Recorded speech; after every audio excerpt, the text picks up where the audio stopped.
Hi guys! Welcome to my vlog. Gagawa na naman tayo ngayon ng dough. Lagyan lang po ako dyan. Flour. Baking soda.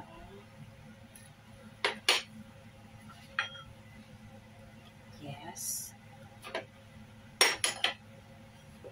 And sugar. Then, stir lang natin siya.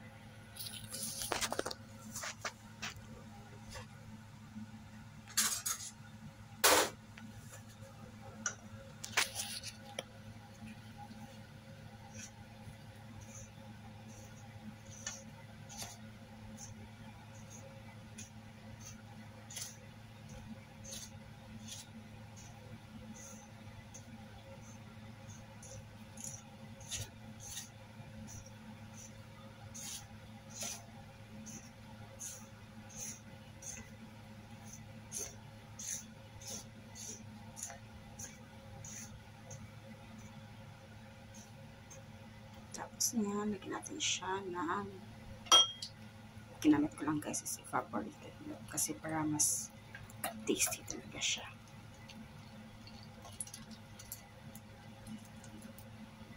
One can yung nilagay ko.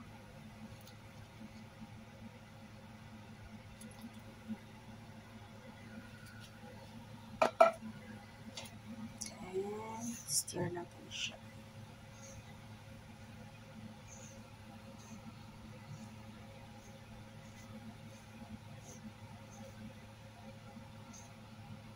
Then, nilagyan ko naman siya ng margarine to make it tasty.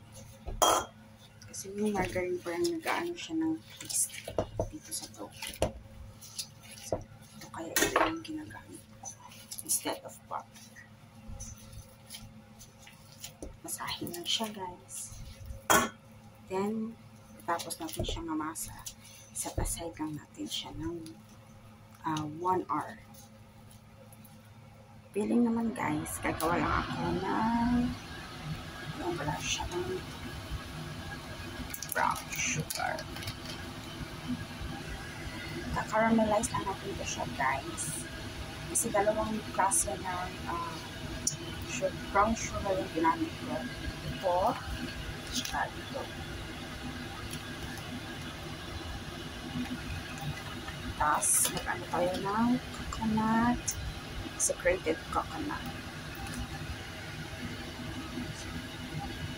Kaya na tayo sa bukayo natin guys. So, yan na. Yan yung feeling natin mamaya. Yan guys. Ano ko na siya. Circle ko na siya. Tapos, later, lalagyan na po natin siya ng filling niya mamaya. Yan guys. Ganito lang siya. Nilagyan ko lang siya dito ng filling. Tapos, i-roll over lang natin siya.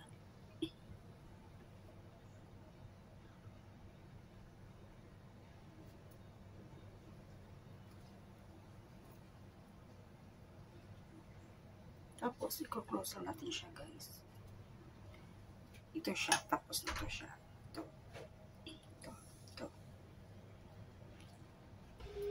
Since nag-double size na siya, guys, i-prito natin siya. Low fire lang natin para hindi masunog. And guys, prito na natin siya. Ito, bake lang tayo.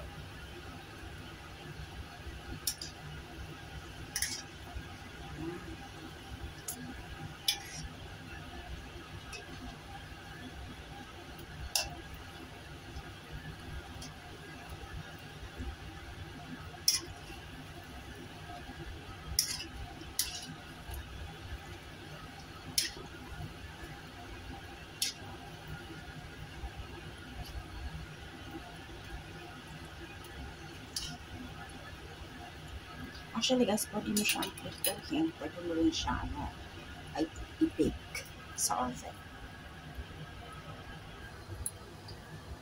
Ganito na siya guys.